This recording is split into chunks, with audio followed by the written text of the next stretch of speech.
Namaskar and welcome to this exciting episode of Sattology debunking mythology. Sat means truth in Sanskrit and logos means a study or science. Sattology means science of truth or study of truth. Opposite of that is mythology, which is science of fake lie imagination and study of fake lie imagination. I have a great friend with me. He's a researcher, Muni, Rishi, Swami, because he controls his senses and most of many other qualities, including research. So, without delay, let us welcome Sri Nilesh Nilkant Oak. Namaskar Aditya very happy to be here. And today I have a very exciting topic to discuss. But before that, I will discuss anything that's on your mind, or we will discuss anything that's on your mind. But very exciting topic related to anyone in the university. And I feel like most people in university, anywhere around the world, although they may use these words, but they do not get the correct knowledge of this subject that I'm going to discuss today. Yes, very true. Nowadays, it's the nature of the Kali Yuga also. Truth is the biggest casualty, and without truth, no society can be successful. As we discussed last time also, the Yamduta tell Yamraj that you have told us that anything as per Veda is dharma, and anything which is outside the Veda is not dharma. This is what you have told us. That is Yamduta telling Yamraj. So we judge people on the basis of that. So that's how it makes it very clear what is dharma, what is adharma. Now, in Kali Yuga, everything is being made relative. Like, for example, if somebody performs a charity somewhere, it is a dharmic activity because it is done in any way. Satagun, Rajagun, Tamagun, still it's a dharmic activity, appreciable. And anywhere, when Vedas talk about, they talk about the entire human race, Manushya, but not they don't talk about a particular community. It's not that dharma only applies to followers of Veda. It applies to all because Vedas are for all. So my question to you is, when I say truth is the biggest casualty, how do you see today's scenarios in world without, we don't want to discuss any specific, people can understand that the truth is actually become a biggest casualty. Yes. And Aditya ji, you actually gave the answer to that. You, in a way, you are now asked the question, but you did give an answer, and that is a wonderful answer. You said the things anywhere in the world, doesn't matter which subject, are lost in relativism. And how does this relativism functions? First thing, everyone will pretend to be very objective, very rational, logical, scientific, all that they will do. As soon as rubber hits the road and the individual realizes that whatever they are claiming to be the truth or whatever is faltering, is being, people are showing the drawbacks or defects of that thing, immediately they will take support of these ready-made things that they have created for Kali Yuga, to use your terms. So for example, the postmodernist nonsense or post-truth. Okay, then this relativism that you talked about. For example, in our house we use the term JJ. In Marathi, literally Jala J. Whatever the person wants. Or Jnaneshwar Maharaj, when he completed the commentary on Bhagavad Gita, as he wrote down Pasayadan. He said, now that I have done this work from my guru, I am asking for something. And in this Pasayadan, he says, and I'll tell you the interesting thing about relativism. One line that he says, Jose Vanchila Tote Laho Prani Zata. The JJ is also from there, like jokingly we say. During the lunchtime on the weekend, we will say, what are we eating for lunch? And we will say JJ, meaning everyone will do whatever they want to eat for lunch. For dinner, we will have the same thing, and like that. So he said, Jose Vanchila Tote Laho. Whoever wants whatever they want, let that person get it. Now, people will only take this selective piece. Now, before that, he is saying something, okay, that everyone gets the right knowledge, everyone gets the right kind of intellect. And once you have that, then let everyone get whatever they want. So there is that pre-qualification, which is missed. which is basically lost. I mean, take the example where Indian government is bringing these students from those who are stuck in Ukraine, Indian students who are studying. Indian government doesn't have to do that. I mean, no, American government is not doing anything. They're just saying, figure out your own way and come safely. All the best. Indian government has taken this as a mission, as a specific operation. They're doing it, and these students, not all, few, but even the few. Why even the few? When they are coming back, they are just being totally cocky and arrogant and talking all kinds of things. Where does it come from? The sense of entitlement.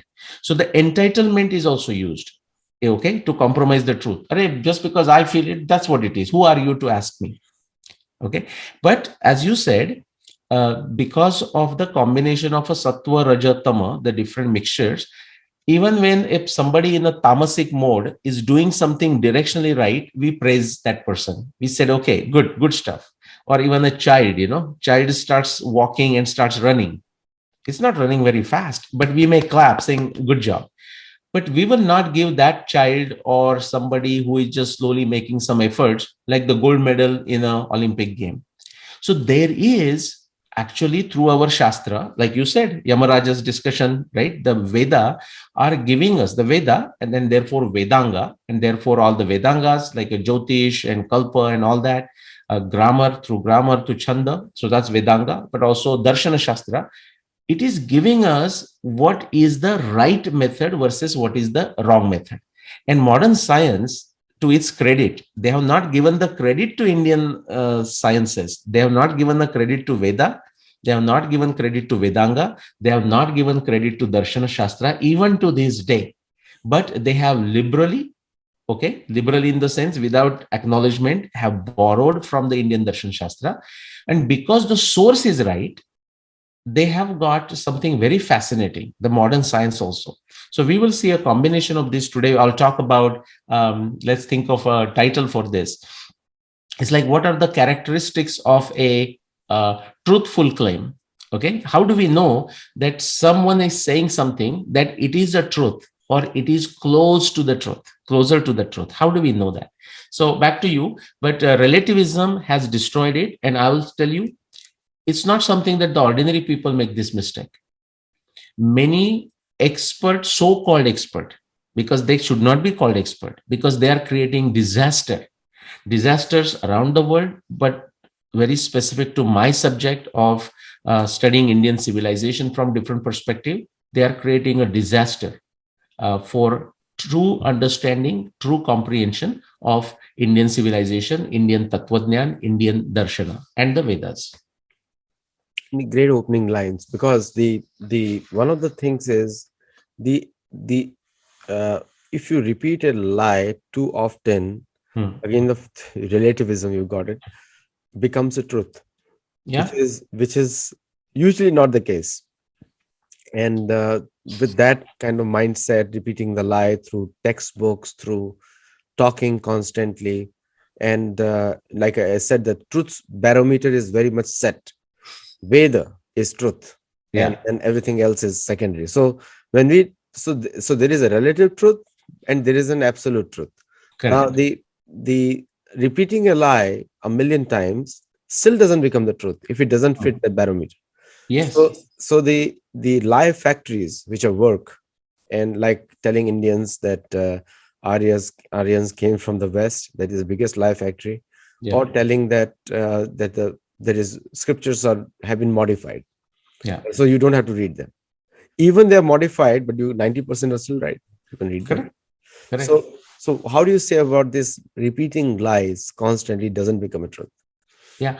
Well, there is that German, I forgot the German guy's name, he during the Nazi times, it's not Gödel. Gödel is a Nobel laureate scientist from that area, but he did a wonderful work on the correspondence theory, but something related to correspondence theory. He even showed the Tarski is the one who proposed correspondence theory, but Gödel is the one who showed even the inconsistency of mathematics, which is very fascinating.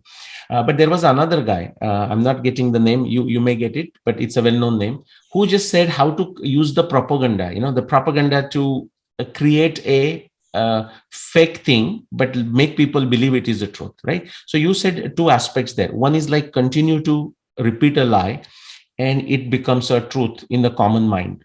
Okay, very true. That's what happens. As you said, eventually it gets exposed, but in the meantime, a lot of destruction, damage to a society, to a civilization can happen. That is what the Indologists of last 200 years have done to India, and their ongoing lack is in India. So people from outside, the North America and England, those universities, Western European universities, American universities have done this. But their trained students who are now professors in India, and they are also extremely lackeys for a money. Indians see now that is something that Indians have to answer for some money, some pride, some fake award, some trip to India America for a conference. They're willing to sell their Atma. Now they cannot sell the Atma, so they sell their soul. In the Western parlance, they sell their soul. So that's the one problem. And there was a second aspect that you said, which I forgot now. So one is that you said repeating a lie. And what else you said? Do you remember now? And the selective choosing of a Ha. truth. Very good. Selective choosing. And that is, we will talk about this today. And therefore, for a common man to separate this out becomes difficult. So, in fact, what I'm going to talk today is what are some of the pertinent questions they need to ask. They ought to ask. If somebody is claiming, hey, here is the truth. Okay. And one important thing before we get into that, Adityaji, is that science speak or Veda speak, or Indian Tattvajnan speak, Indian Darshan Shastra speak, we are not interested. Of course, we talk about all the truths, but we are not interested in ordinary truths. And what I mean by that is, yes, it's very important to know that the fire is hot. Fire can burn. That's the truth. But more or less everyone knows it. If child does not know it, we should tell them. But once it knows, okay, that becomes a background knowledge. We don't need to give long lectures on the fire is hot or fire can burn you. That's a truth, but that's a trivial truth. 2 plus 2 is equal to 4. Yes, it's true.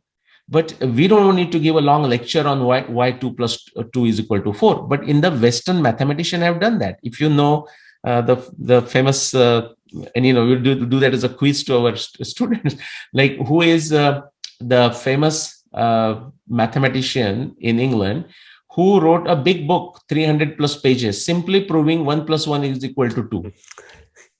There is a book like that. We'll do that as a quiz and not give the answer in this episode.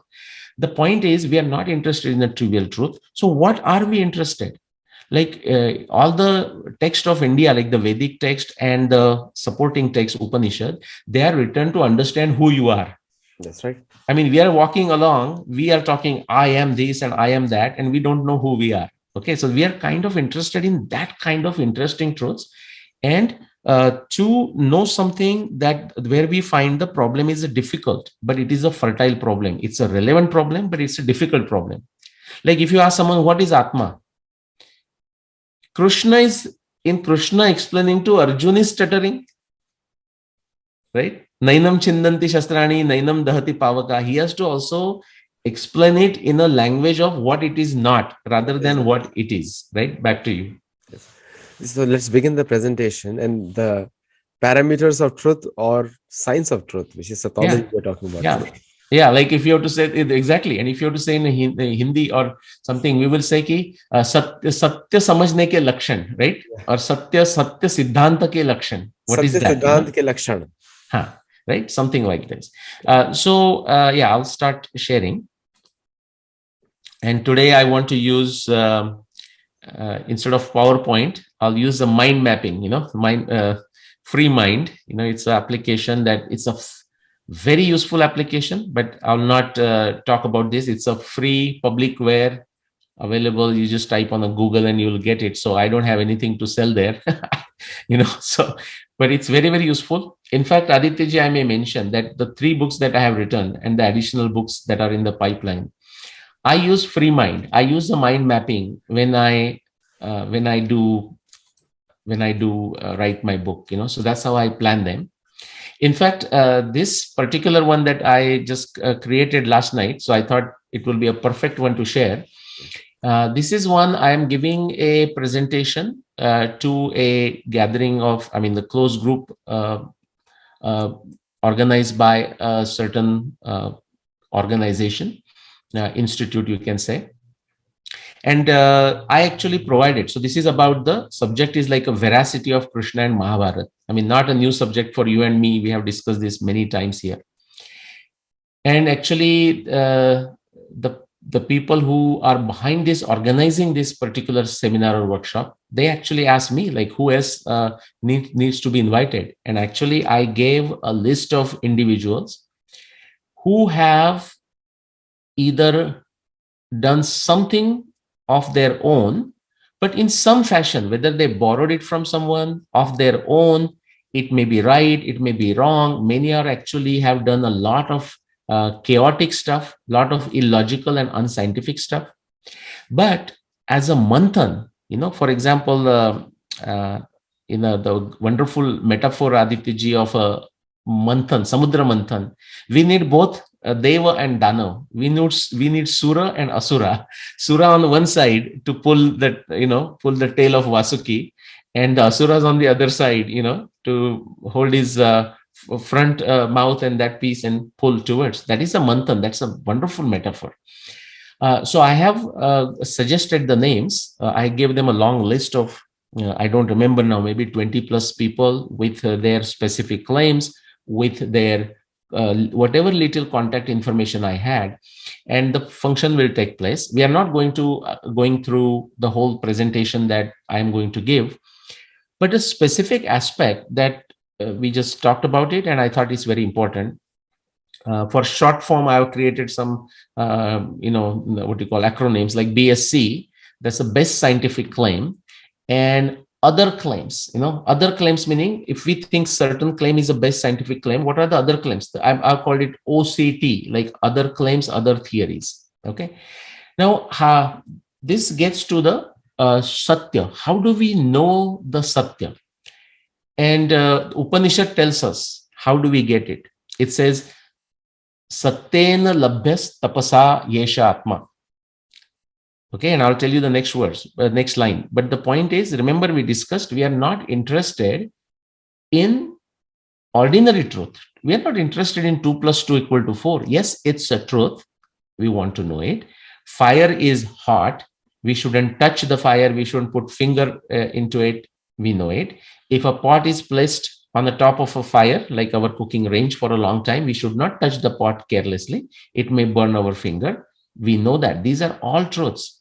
But these are all important yet trivial truths. Okay, when we talk about the truth, is this true? We are not interested. Like somebody comes and says, what are the names of the 5 Pandava brothers? Okay, and the person feels like, oh, he's or she's asking some important question. Adityaji, you or me should not waste time answering those questions, right? Just the person either is so lazy that he cannot even go to Google, cannot go to Mahabharata text. No, so we are not talking that kind of truth. Knowing the 5 names of Pandava is also truth. Exactly, oh, the elder one was the Yudhishthir. No. We are not interested in that kind of truth. Okay, Veda is not interested in that kind of truth. Therefore, Veda, in spite of the fact it wants to talk about all the things, take Rigveda, it's not very huge, right? It's like 1,000 suktas, 1,000 plus suktas. That's it. Yeah. Right? In the Bhagavad Gita, the entire essence of everything one possibly wants to know and explore on their own, everything is given in Bhagavad Gita in 700 shlokas, 700 couplets. Exactly. Right. So the best. So we want to know the interesting truth, like the truth that is been explored in Bhagavad Gita. We want to know the interesting truth that is explored in Rigveda. Now, why not just jump on the Rigveda? Because it's very difficult. We don't understand. A lot of multiple interpretation pops out. Even that is true in Bhagavad Gita also. But at least Bhagavad Gita immediately, the Sanskrit of Bhagavad Gita is a lot easy to understand. A lot many commentaries exist on Bhagavad Gita. The entire Mahabharata is there as a reference material. So whatever is there in Bhagavad Gita, in an expanded form, it is there in the Mahabharata. But back to this. So we are interested in interesting truth. what I will say is we want to know the solution to a problem that is difficult for people to solve, that is, but knowing the answer of it is very useful. So you can list like 20, 30, 40, 50 different problems. Again, I am going to take an example because many of your and my discussions, we have done it on Mahabharata, Ramayana, and the reason that helps is because one discussion like this, I cannot cover all the points, but because now you and me have done how many talks, I don't keep count of it, but I like to think more than 50 or something like that. So people can go and refer to those links and watch those other Sattology talks, discussions between me and Aditya ji, as you want to understand more. So let's get to the subject. The best scientific claim, and I want to keep it as simple as I can. If somebody makes a claim and you want to know, we have done few episodes on that. In Nyaya Darshana, somebody, just because somebody says it, some person in a perceived sense of authority says it, it is written in some book, it is written in some textbook, it is written in a book published by some famous publication, it is said by some guru, it is said by some swami. Hey, the information may be valid, information may not be valid. If we start just doing interpretation in our own way and whatever JJ, like whatever I think is good for me, hey, yeah, good for you. I mean, nobody's going to stop you from believing whatever you want to believe. But the Satya is beyond this. One more point that Aditya Jai mentioned, and I want to emphasize with Upanishad that I quoted, Satyena labhyas tapasa yesha atma. Now, why do you want to know the truth? Actually, the one of our discussion, somebody said, but why do you want to think? We did one episode on how to think properly. And one of the comment was, but why do you want to think?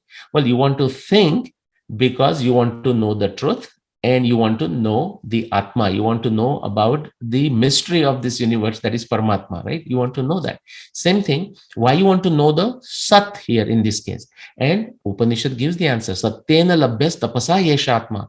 If you want to truly know who you are, who are you? What is your role? Why are you here? What is your destination? What is your journey? Then you need to know the truth.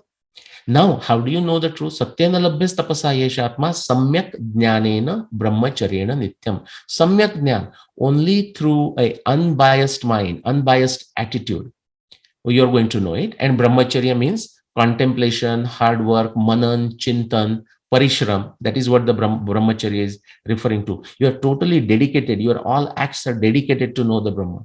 Now that samyak jnan, how will you get the samyak jnan?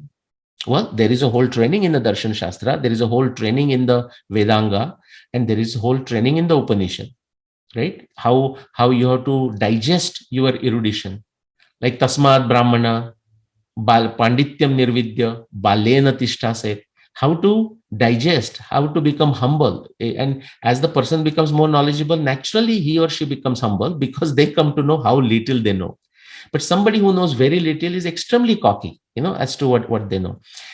Now, so through that one effort, you can have a Samyak Jnana. The other one, which all the Darshan Shastra of Indian civilization, all the 6 Darshan Shastra, but even beyond the Astic, but also the Nastic Darshan Shastra, even the Jaini, so Buddhist or Charvak, or all those, Lokayata, sometimes it's called, they also, even they insist on a Pratyaksha. And of course, all our Shad Darshanas, they insist on a Pratyaksha, which is what is borrowed very recently, by the way, okay, last 500 years in the Western Europe. Before that, for the Western Europe, Bible was the truth, okay, or the Old Testament, whatever you want to say, that was practically the truth. God said so, that's it, don't question. Now that attitude, unfortunately, sometimes has come to India, to even the so-called Indian researchers. That is the problem. So what I want to do is, given a very simple form, Aditya ji, what is the best scientific claim? How do we recognize it? How do we know that something is something that is being discussed or claimed is truthful? A siddhanta, a theory that is made, is truthful. Even one more comment I will make on a theory.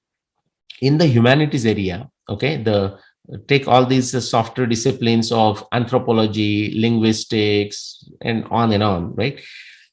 In those areas, when they use the word theory, they don't use the word theory in the way Darshana Shastra understands, in the way Vedas understand, in the way Adi Shankaracharya defines it, in the way Samartha Ramdas Swami defines it, in the way modern science, and not everyone who claims a modern scientist, but a good number of them who have truly understood. That is that pratyaksha. Okay. And what is that pratyaksha? Pratyaksha in the sense of empirical. It is something that can be independently tested. That is the criteria that is used. So how do we know but these all things can become very confusing for ordinary folks. But there are some very simple questions that they can ask anyone who is claiming something to be truthful. So best scientific claim, we'll use the term as a BSc. So if there is one particular problem, and to solve that problem, people are providing different solutions. They're saying this is the answer to that problem. Take, for example, quantum mechanics. What's the mystery behind quantum mechanics? And right now, if you look at it, there are, I don't know the exact number because that number keeps on changing and depending on how you classify, but anywhere from 14 to 22 plus different theories to respond to the phenomenon that is observed. It is already observed. So pratyaksha is there, but we don't know the karya karana bhav, the causal principle, what causes this. Okay, karya karana bhav comes from Darshana Shastra. Okay, and pratyaksha is a indriya pramanya. And there is also indriya brahm, which is many researchers get into. So to explain quantum mechanics, there are anywhere from 14 plus theories, and no one theory is actually holds a position right now. There are consciousness-based theories, there are non-consciousness-based theories for quantum mechanics, and there is no consensus in the sense of there is no, it has not narrowed down any further to say that this one makes sense. Okay, so it's such a bizarre situation. But those same people, many people who are so ignorant of this reality in the cutting edge of modern science, those same people who are otherwise ignorant, they will come to Mahabharata and they will say, hey, come on, in my case of say Mahabharata dating, and I'll just use that as an example today. That's my favorite example.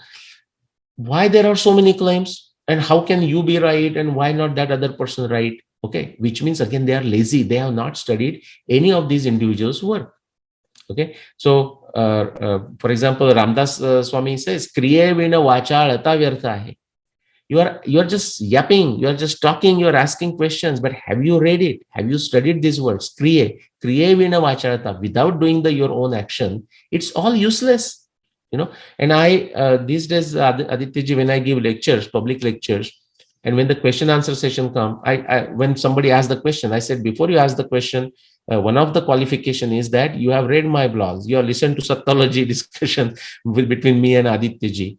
You have read my blogs, you have read my books, you have understood them. Just reading is not enough. There are many totally foolish people who have read my books, and I will give them a credit that they made an effort to read it, but have created utter nonsense out of it, and they're talking about it. I like this because it's a part of a manthan, and I'm very happy they're doing it. I want them to do more and more, and I want them to do about other books. But back to this. So a best scientific claim out of many, how do we do it? And how a common individual, someone who may not be expert, who may not have spent time on science, they may hold science degrees, by the way.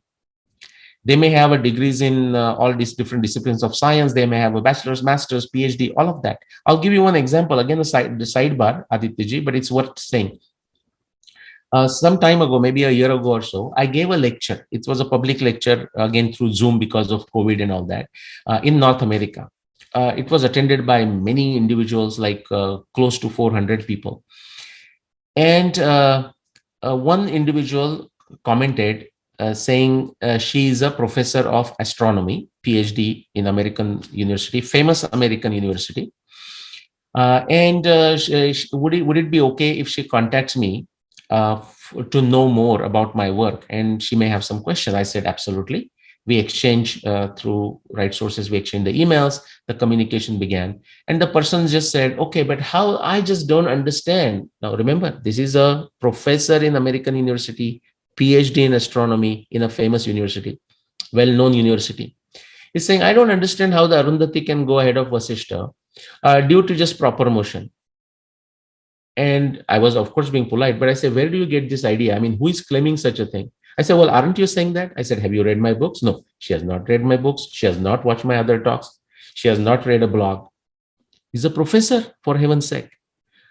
So the tradition of a Purvapaksha is lost. Purvapaksha tradition says, before you critique opponent, you should study the other claim, and you should able to represent the position of that other person, other claim. It's not so much on a person, to people even better than the person who holds that position would able to explain. Even that person who holds to that claim should able to say, assuming that that person has some what do you call it, decency, says, well, and if truly you do a good job, he says, well, how? Actually, you represented my theory beautifully. I can't even explain it that well. Thank you so much. That's how you have to understand somebody's position before you start critiquing that person's position. And you will find that is absolutely missing in the social discourse or academic discourse. Okay, at least in the, as it relates to Indian civilization, academic discourse is totally missing. It just goes into, this guy said this, and in the opinion of this, nothing goes there. So I want to give a simple questions and give you examples of that from my Mahabharata work, but even the work of others, without even specifically referring to those claims. There are 100 plus different claims. So if you want to say best scientific claim, like सत्य के लक्षण क्या है, और सत्य सिद्धांत के, और सिद्धांत ये सत्य है ऐसा हमें लगता है, और somebody is claiming it, उसके लक्षण क्या होनी चाहिए, what should be the science, what should be the characteristics of a satya siddhanta or siddhanta which appears to be truthful, close to the truth, or a best approximation to the truth. So let's get into that list, and then we will have some discussion. So 3 areas. Before even we do the scientific validation of it, like by objective testing, even before that, there are criterias that we can actually look at. And I'll again give you some examples using the Mahabharata dating. For example, one thing you should always ask anyone claiming something, like, oh, hey, I have done this original work, and I have come to 3500 BC as the year of Mahabharata war, or whatever, 5000 as the year of Ramayana, BC as the year of Ramayana. Those are all wrong, I'm just saying, but there are people who are claiming such things. So number one, ask them, what is it? What was that tough unsolved problem? Remember, we said we are not interested in 2 plus 2 equal to 4. We are not interested in knowing just the fire is hot. We know that is truthful, but that's not what we are interested. We are interested in difficult problems, but which are very relevant. Knowing the answer is relevant. So ask the question, if you are doing this Mahabharata dating, what is it that led you to do this thing? What was the toughest unsolved problem that you are trying to solve? Now, why is that? Because before any one of us, anyone living today, started working on dating of Mahabharata, I'll just use that as a intuition engine for our discussion. There were many others who have put some efforts and come up with some date. So why did you think that you should also need to do it when the others have already done it? Well, it must start always with the toughest unsolved problem. In my case, the simple answer is it was the Arundhati Vasishta problem. Nobody had solved it. Even it took me 15 years to solve it. So that, Aditya ji, is a simple answer. Now, many people claiming that they have figured out the date of Mahabharata come on your show. It's up to you, but I will encourage you to ask them this question. What was the toughest unsolved problem that they were trying to solve? Okay, now it will be very interesting and entertaining to listen to their answers. I will tell you, no, not even a single living individual who claims he or she has done something for the dating of Mahabharata will able to name it. And if that person comes on your show and you ask that question, and if they name it, I will do a Mandan and a Khandan. I'll do both Purva Paksha and Uttara Paksha. So for a simplicity for our folks who are listening, ask a simple question. This is not limited to Mahabharata dating, by the way. Somebody claims something original, you ask the question, what is the toughest unsolved problem you're trying to solve? It's a litmus test. Okay. It separates people from a truthful to untruthful. Then next question you ask is, okay, so now you are putting a proposal, Siddhanta. What is the statement of your theory? Like, what is the basis? What is the simple basis that you use your own basis. And they will say Mahabharata is a basis or Purana is a basis, Acharya is a basis. No, that's not what we mean. It has to be a very clear statement. This is called a statement of a theory. In Nyaya Darshana, it's called Hetu Reasoning. What is the reasoning based on which you analyze all the evidence? In science, we call it a statement of a theory. What is it? One thing is the statement of a theory should be such, Adityaji, that it enables pratyaksha praman. It enables objective testing that we talk of in a science, like go in the lab and we do the experiment, we have a hypothesis, we can test it and come back and conclude one way or the other. It should lead to objective testing. What is my answer for that? All astronomy evidence, just for Mahabharata, all astronomy evidence of Mahabharata is actual, factual, visual observations of the sky of Mahabharata times. There is no technicality. Everyone understands that. For example, if it is about the geology and nature of Saraswati River of Mahabharata times, Saraswati River has like 100 plus descriptions in the Mahabharata. If we want to take that evidence and study against the geology, hydrology, geophysics, geochemistry, morphodynamics of rivers of today, even the climatology, what would be the theory for that? I would say all the descriptions of river Saraswati of the Mahabharata text are the descriptions of river Saraswati of a Mahabharata times.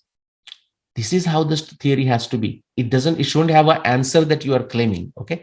The second one is that you put the theory in such a way that it tells you what is inside the scope of that evidence, what is outside scope of the evidence. So in case of like my astronomy, it means if Mahabharata's text has a statement which has some aspect of astronomy, it becomes astronomy evidence. In case of Saraswati, if there is some description of Saraswati, some description of a climate, some description of a geology, the path of the rivers, which is a morphodynamics of rivers, it becomes part of the evidence. Anything and everything with astronomy flavor, if my theory is astronomy theory, if it is a geology theory or a hydrology theory, anything and everything with a geology and hydrology flavor. So ask people, what is a statement of your theory? And don't let that person go ahead. Demand the statement of a theory. And then don't forget, they will just give you something. Oh, you asked for it. Here is my statement of a theory. No, ask the question. You should need a knowledge to say, is this objectively testable? Do they use this theory to explain the evidence or explain it away, like run away from the evidence? Okay, that is the question. For example, no other Mahabharata researcher today dare talk about Arundhati Vasishta observation, even when they talk about astronomy evidence. Why? Because they cannot explain it and it goes against whatever they are claiming. The next one, this is a bit tough one, so I'm going to go fast through this. We can do one episode on it. Auxiliary hypothesis. Now, sometimes what we need to a siddhanta, sometimes we need a upasiddhanta. Okay, it is very well known in modern science. We need a upasiddhanta. It's a big subject, so I'm not going deep into it. Now, when you add a upasiddhanta, it can be ad hoc or it can be auxiliary. Now, how do we define what is ad hoc and what is auxiliary? Auxiliary hypothesis, the upasiddhanta, is that which leads to harsher testing of your claim. It does not allow you to run away from testing the evidence. Okay, so that's something to look at, but that can be difficult for many to understand. If you're not from science background, we'll do a separate episode on it. And then it has to be logically consistent. Again, that's a subject by itself.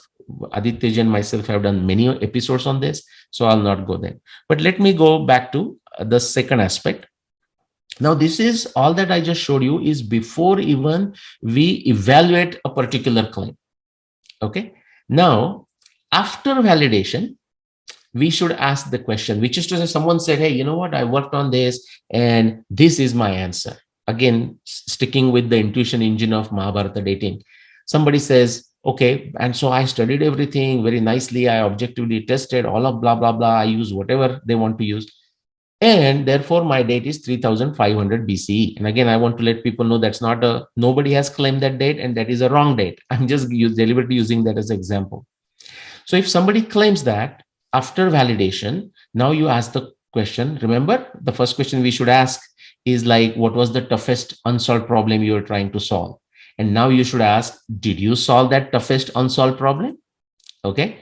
My answer is yes. The Arundhati Vasishtha observation is where I began and I did solve it. Okay. I spent 15 years. Until then, I did not did not open my mouth to talk about Mahabharata to the gatherings or to the groups or anything. If I can't solve this problem, there is no point me talking about it. Okay. Newton was working just on the motion of the moon for 15 years. We have to give credit where it is due. Newton, I worked on for 15 years, just maybe a coincidence, on Arundhati Vasishtha observation. Newton had got most of his, what you call the gravitational theory done, but moon was giving him trouble. Newton spent 15 years on the motions of the moon to perfect it, to understand it before he could come out with confidence and say, hey, here is my theory of gravitation. Okay. Where do you see that? People even don't have their claim and they're just blabbering. Okay. But even those who have a claim, they are blabbering. Now, so ask the question, first thing, ask the question, what was the toughest unsolved problem that you started your journey with, but did you solve it? Okay. Then next one, like if something is a best claim, there are few questions that you can ask. For example, this is the characteristics, Adityaji. This is the lakshan of a best scientific claim, best scientific siddhanta, best scientific theory. A BSc, a short form for that, explains facts successfully explained by previous theories, previous claims.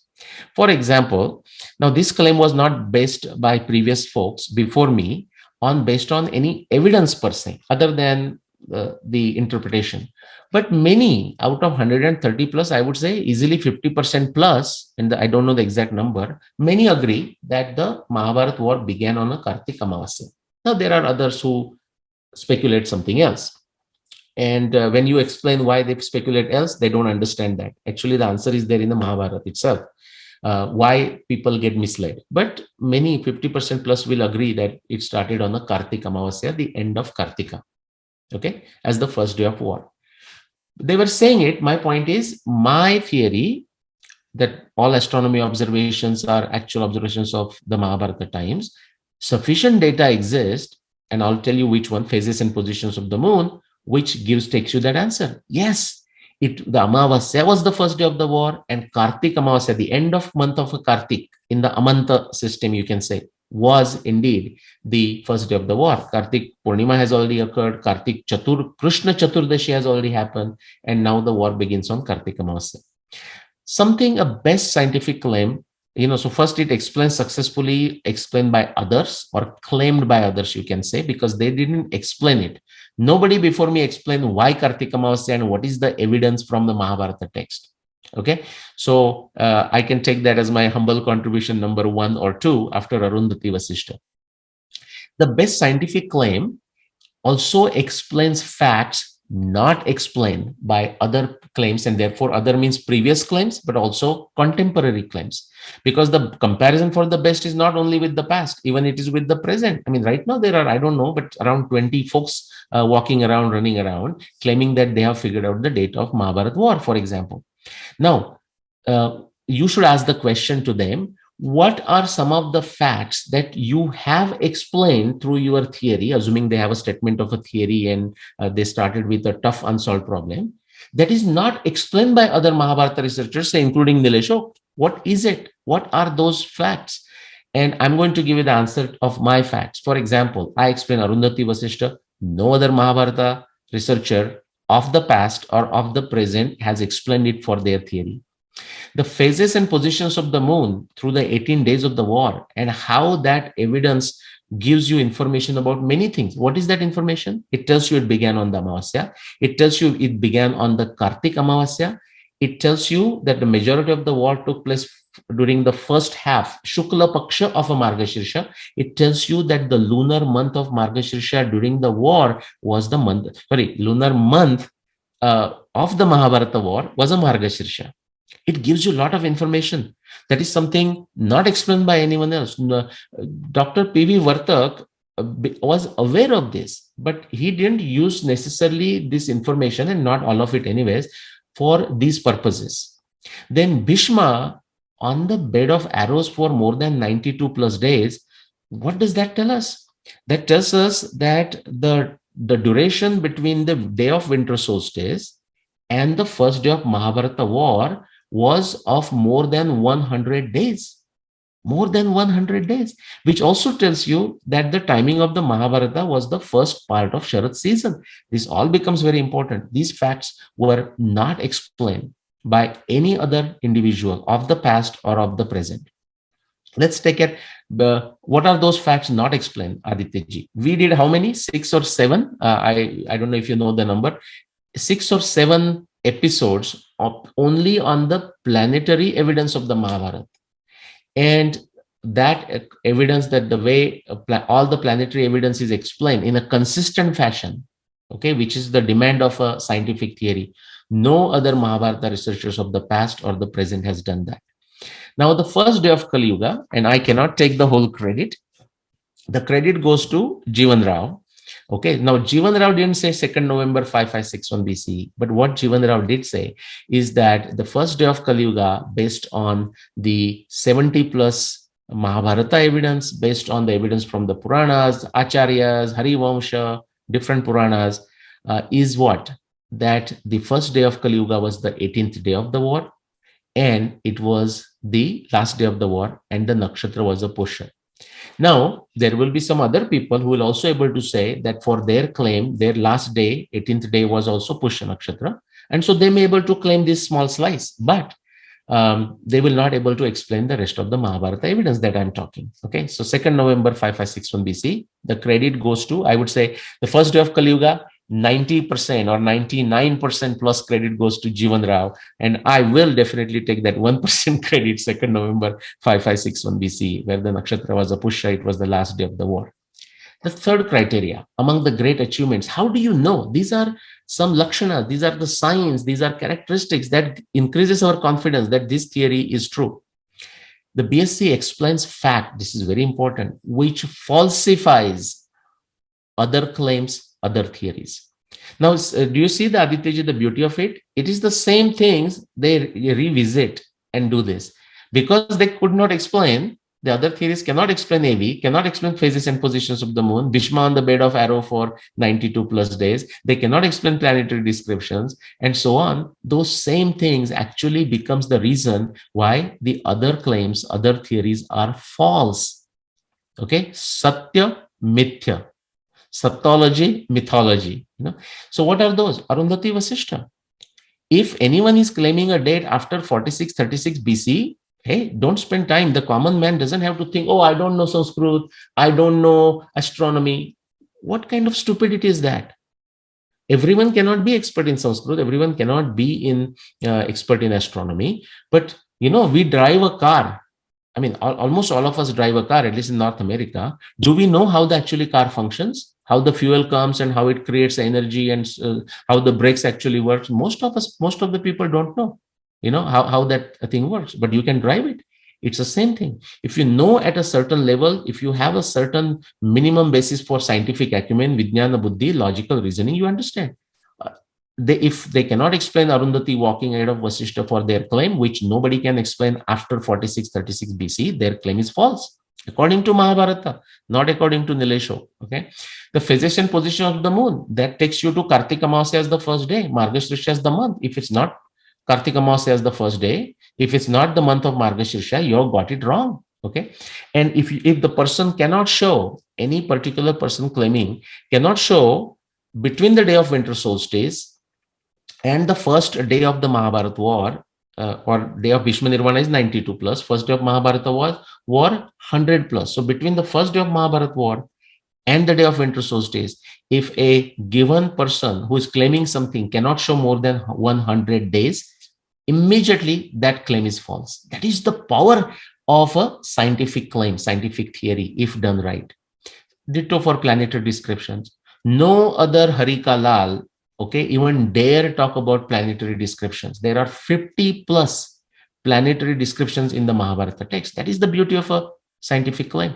And we can see that from in the cosmology, modern science, from Ptolemy to Copernicus to Tycho Brahe to Kepler to Galileo to Newton to Lagrange to Maxwell to Einstein and so on. You can see that how it is. Why Einstein's is best? It takes all of the previous into account and still claims something, still explains something not explained by others. Okay. Now, is Einstein the last word? Not necessarily. In fact, Einstein said that, there is something else we need another theory to unify this. Similarly, is what I am claiming 5561 BC is the last word? No, not at all. Okay. But if somebody wants to say that they have got something better, they have to jump through all these hurdles before they can get there.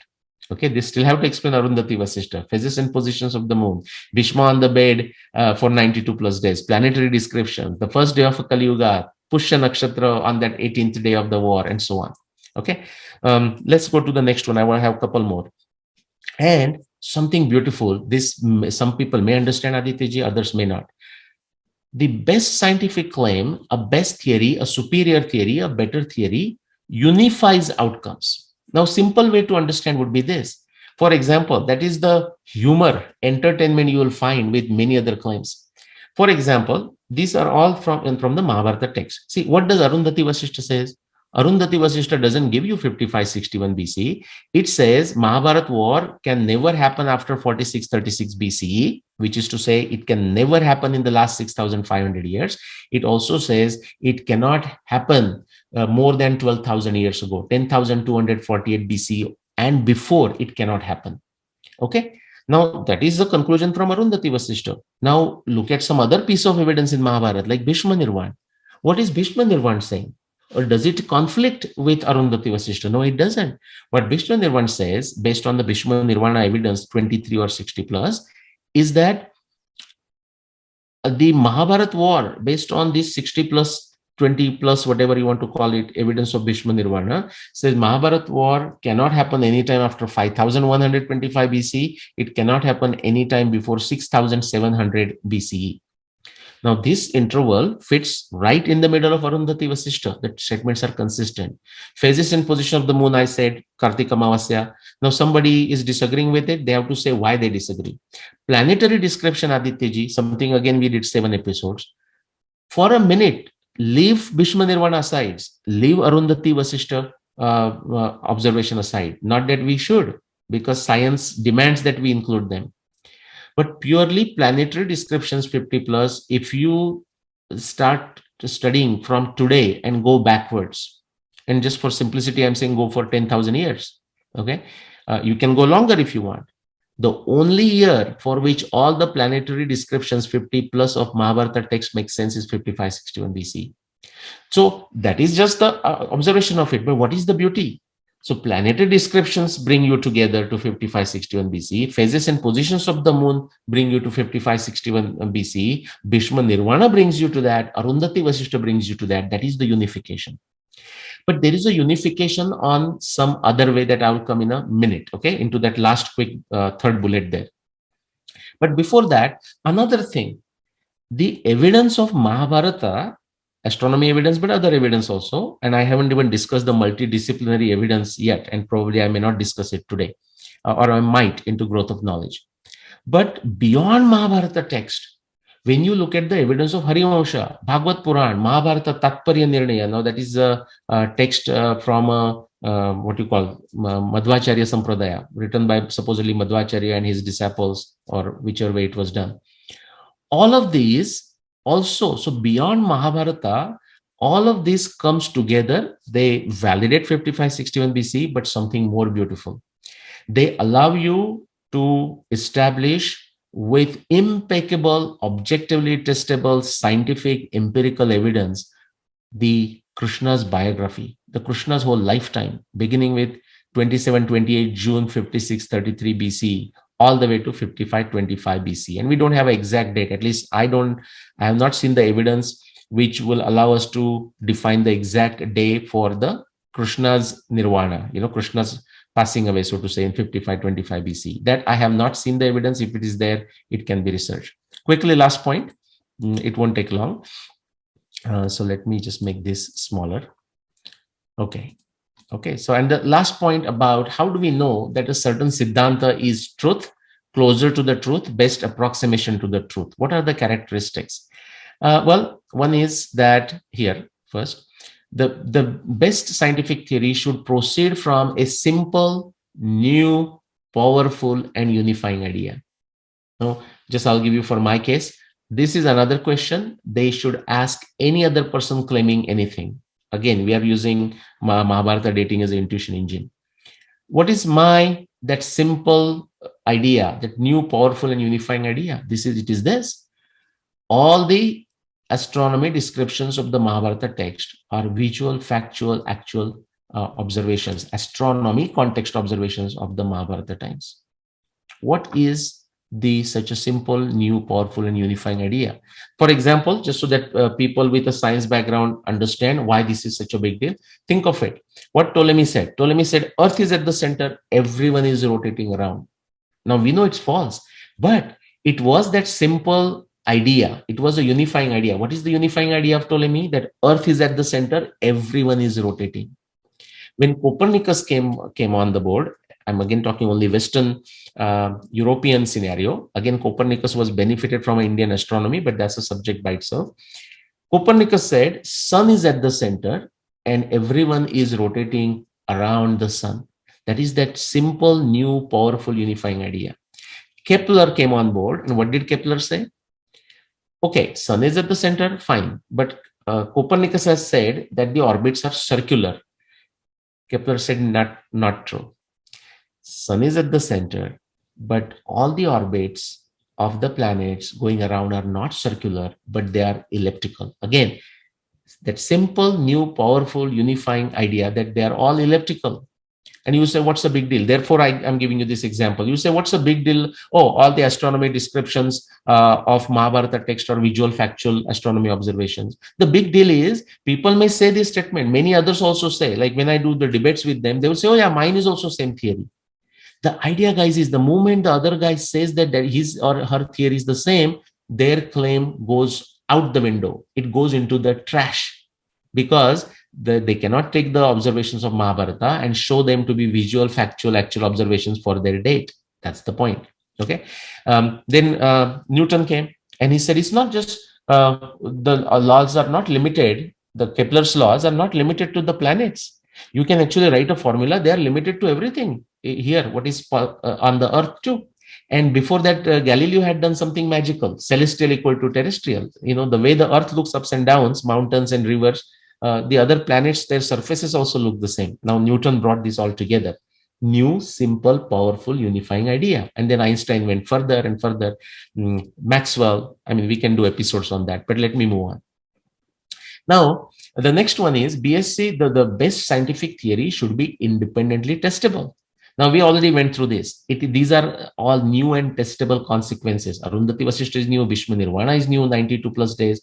Margashirsha is the lunar month. Now, that was known in the tradition.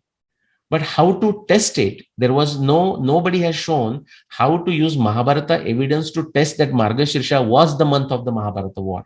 Humbly, I would like to assert that I was the first one to show that. Same thing with the 92 days between the 10th day of the war and the day of winter solstice. Immediately, there are many consequences to test that it has to be Sharad Rutu. It has to be first part of Sharad Rutu. There has to be 100 plus days between the first day of the war and the day of winter solstice, Bhishma Nirvana, and so on and so forth. Then something else, it must lead to the prediction of a phenomenon, very important, guys, which have not so far been known and observed. Okay. In case of Mahabharata, I will say flooding and destruction of Dwarka. Now we have evidence around the world, that was collected recently, 1970 to 2022. Significant anthropology evidence, genetics upheaval evidence that we know it happened in Mahabharata, but the evidence for that came in the last 30, 40 years. Physical anthropology evidence from 1991 from Cornell University. Genetics evidence, Monica Carmen's 2015. If you look at River Saraswati in the flux, the evidence is from what? I mean, maybe last 100 years, but again, solid evidence, very powerful evidence from 86, so last 40 years or so. Triangulation of Krishna's life evidence that I just showed you, that I did, and I have given a talk with Aditya ji, but also on the Sangam talk, biography of Krishna, do watch it. It happened this year, guys, or rather last year, 2021, okay? So it must lead to prediction of phenomena which have not so far been observed, but something else. And actually those predictions come out true. Okay, then you know that you are on the right track. And this is that last point, and I'll stop, Aditya after this. The best scientific theory, not only it makes new prediction, new testable consequences, it makes prediction of phenomena which has not been known to this day, not been observed, not even been thought of by other people. But those predictions, not necessarily every prediction, but those predictions, those consequences, testable consequences actually come out true. And how do you see this? So it says BSc, the best scientific claim, should pass some new and severe test. Okay. I don't know how much is the time we have, but I'll just quickly talk here. But that happens in cosmology. That's why cosmology is the most successful scientific endeavor of modern science of last 500 plus years, from Ptolemy to Einstein. Every time a new person came up with the improvisation, it passes all this test, from Ptolemy to Copernicus, Copernicus to Kepler, Kepler to Galileo, Galileo to Newton, Newton to Maxwell, Maxwell to Einstein, Lagrange. For example, as soon as Kepler put forward the elliptical orbits, many new predictions came in the picture. As soon as Newton put a formula with the gravitational laws, many new prediction came. In fact, one of the prediction is that the planets will not only not go circular, but even they would deviate from an elliptical orbit. Okay, that is called a three-body problem and multi-body problem. That's what Lagrange worked on, and so on. Okay, that are the new consequences we are talking. So in case of my particular claim, BSc, so best scientific claim in for a Mahabharata dating, should pass some new and severe test, and in a different fields if possible. I mean, then it's like even a frosting on the cake. Astronomy, yes. Many of the observations of the Mahabharata text, just like Arundhati Vasishtha is one, not known, that stands the scrutiny. The planetary, many descriptions now stand the scrutiny of it. People could not understand what to make sense of it. Greatest astronomers, one of the greatest or the greatest, like in my mind, it is Shankar Balakrishna Dikshit, going back to 140 years. He said, the planetary evidence, I don't know what to make of this. I don't know how to put together consistently. If those people who are watching this, if you go back to Sattology, 5561 playlist, and between me and Aditya ji, we have done 6 or 7, or there may be another playlist, planetary evidence of a Mahabharata, 6 or 7 episodes. Do watch those. What does Vakra means? What does Pidyate means? What does Akramya means? And Sthayi means? Why the stars are, why the planets are shining brightly? All this is very consistently explained. Not to just limit to Mahabharata, you go to Harivamsha and you find the word Vakra there. It is very consistent. Harivamsha is the appendix of Mahabharata. It is consistent with the Vakra that is used in the Mahabharata. You look for oceanography evidence. Mahabharata astronomy gives you a prediction for when the Dwarka should flood, 5525 BC. Now that evidence is not coming from the stars. Now you go looking for on the ground in the Dwarka and around the world, you find tons of evidence. That is that these new predictions, new tough, severe tests, and the theory passes those. Oceanography, physical anthropology, work of Professor Kennedy at Cornell, genetics, work of Monica Carmine I mentioned, climatology, Anindyo Sarkar, showing how specifically from 7000 BC to 4500 BC, why river Saraswati was rejuvenated. It has already dried beginning 20,000 BC, meaning it was still flowing, but it was no longer the grand Saraswati. But it did rejuvenate, okay, to the best of its ability. Still, Vinashan was there. During that time period, Mahabharata 5561 BC, from 7000 to BC to 4500 BC. And then it immediately dried out after 4500 BC. Hydrology, all the river paths, descriptions of Saraswati, you can explain. Geology, geophysics, geochemistry. This is the work of Khonde. That can be explained. So, Aditya ji, there is one more comparison. Well, if you have gone over time, I'll stop this here. We can stop. You tell me. No, but continue. Please continue. Okay, sorry. This is the last point. I didn't see that actually. Okay, the last one. And people need to watch this episode maybe a few times because I spoke fast, and my apologies.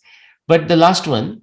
Now okay, this is good. This tells you the great things about a specific theory, specific claim. But now, if you have two claims to choose between, now, Shraddha, Virya, Smriti, Samadhi, Pradnya, Purvakam. Somebody says, Bhai, mujhe, I don't want to make these hard efforts. I'm going to go with the Shraddha. Now, if that person has a Shraddha on the Nilesh Oak, he'll go with the Nilesh Oak's claim. If that person has a Shraddha with some other person, he will go with that person's claim.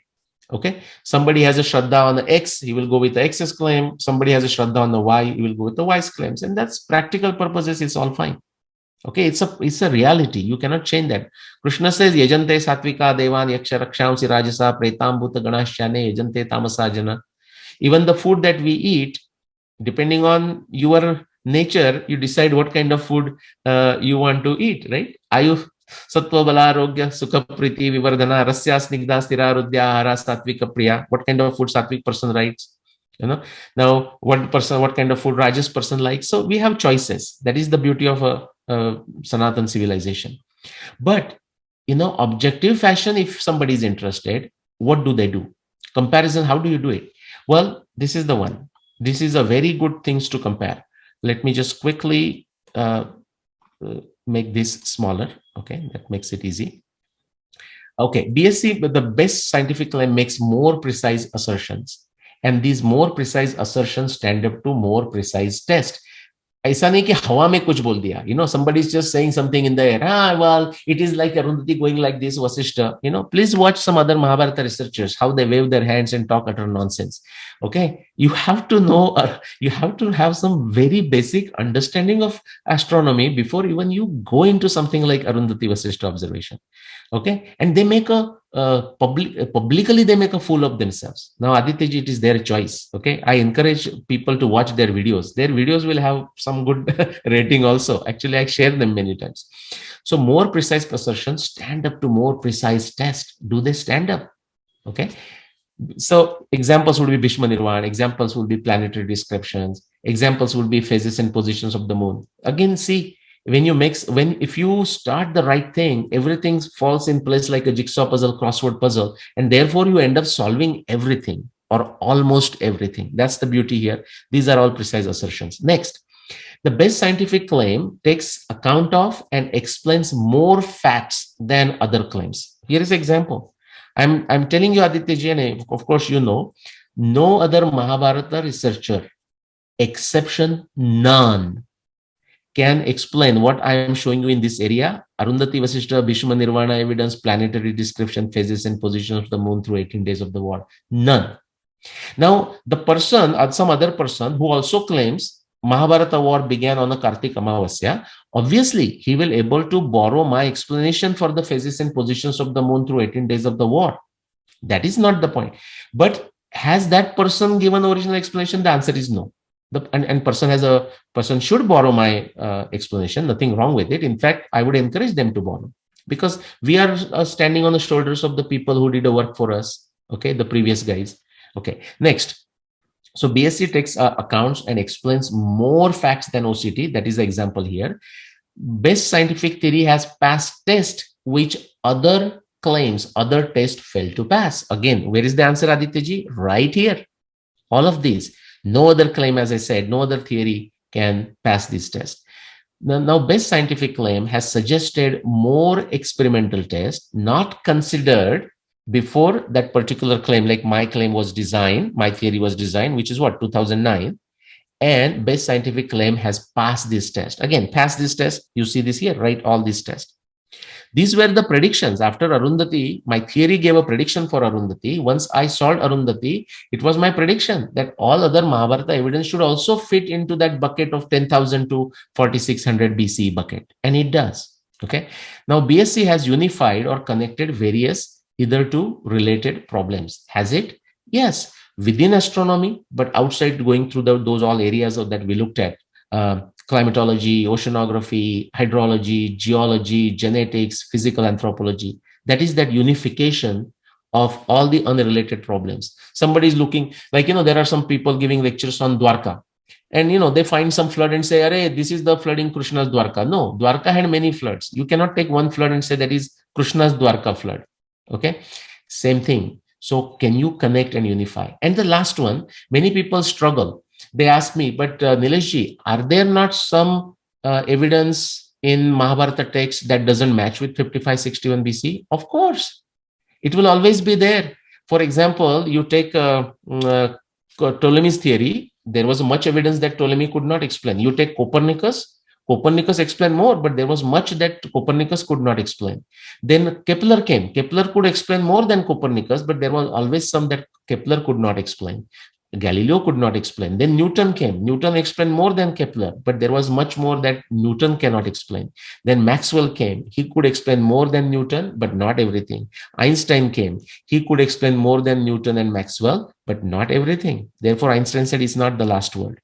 So yes, there are some observations in Mahabharata, or if I do work on Ramayana, that do not match with 5561 BC. Why that is the problem? When you watch a tennis match, for example, and for example, those tennis enthusiasts, like there is a game where Federer has defeated another great player, Nadal, 6-0, 6-0, 6-0. I mean, not always, once, right?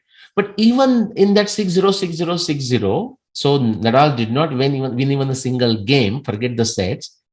But even then, he has scored some points. He would have scored some 10 points against Federer in that game. So that points can be there. You can write a score. You write the tennis score. You write a truth likeness score. This is a well-known concept in science, not known to many scientists, by the way. Okay, it's called verisimilitude score or truth likeness score, where for that certain set of a theory, and then once it defines a scope of evidence, you can analyze all of this in that very consistent system, only Mahabharata and so on and so forth, or only Puranas, whatnot. And then you say which evidence matches for your claim, like say 5561 BC, which evidence does not match. Evidence in the sense observations. So my score, for example, if you take 300 plus observations, Adityaji, this is the last line, 290 plus match for 5561 BC, 10 do not match. Now, immediately, the people who have no sense of scientific acumen, no common sense, and no sense of logical reasoning start jumping. And they say, oh, but the 10s don't match. Isn't your theory false? Guys, you don't even understand the damn science. You don't understand logical reasoning.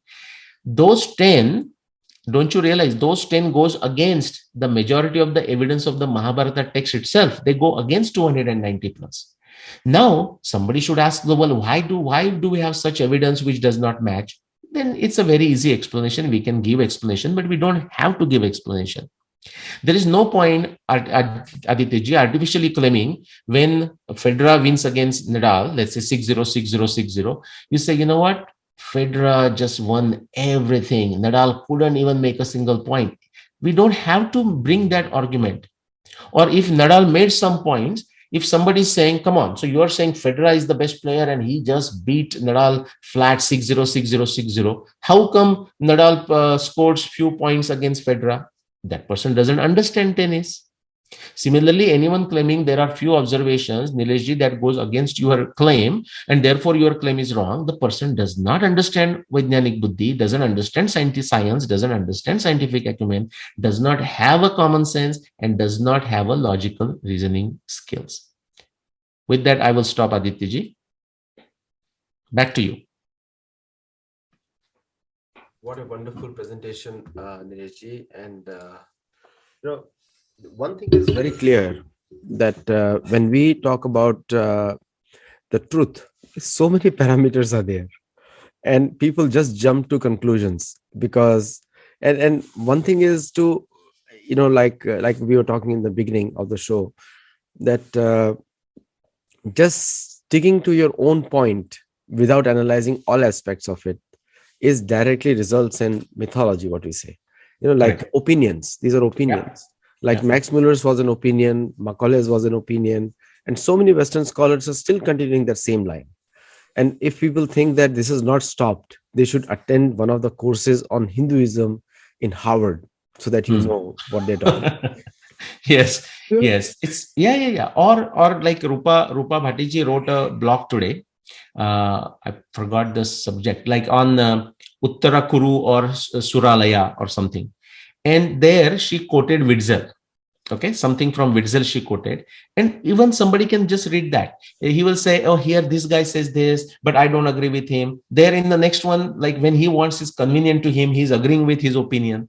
So this whole, what you can say, a false academic structure is been built on opinions, polemics, rhetoric, and agenda. That's right. these folks don't understand what science is. Okay. And it's not, I'm not saying they are not smart, they are smart. Okay. But the Rakshasas are also powerful. The Daityas are also powerful. Nobody is questioning that.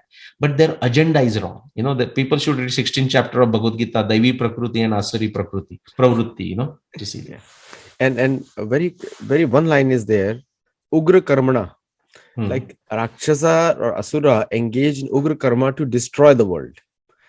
And it all begins in the mind of people, confusing people so that people do not understand what is right or wrong. This Correct. is pravritimcha nivritimcha, which is today happening. Janana Vidurasura, right? Yeah, yeah. Janan, But very good. You said Ugra Karmana. I mean, glad. I love that. A terrorist, he's doing a karma. It's a Ugra karma and a dangerous karma, a destruction. A destruction. and not only terrorists, it's the academics also. The Of course. Ugra Karma can be done in the mind in a very Yeah. civilized society also. Yeah. Destroy somebody's identity completely. Yeah. And for petty reasons, Artha Sanchayan, for petty reasons. Yes. So even they are worse than a terrorist, Exactly. right? Terrorist is at least losing his or her life. Where most cases when they are doing that, in this case, they are just doing from a trivial sense of, I mean, not so trivial in a way, I would say, Artha Sanchaya, just for that. Yeah. And they get Nobel Peace Beautifully. Prize, Nobel Prizes. Yeah, you put it beautifully. So done for Artha Sanchaya, and then you said Ugra Karmana. Ugra Karmana for Artha Sanchayan. Yes. So thank you so much, Nileshji. Always a pleasure. And always all the viewers, please comment. And I really like, you really loved the video, How to Think. That was one of the best videos that me and Nileshji did. We have done many best videos. That was one of the best videos. So best is, everybody can be best. Okay. So don't worry that it's a hierarchy here. Yeah. Because content is different. So you love that video. Thank you so much. Watch this video and watch the last video on Manobodh. You will be shocked. And you to watch these 3 videos in sequence: How to Think, Manobodh, and this one. Thank you so much. And do get Nileshji's books. He did not show the books. So search Nilesh Oak on Amazon or on internet on Subbu Publications.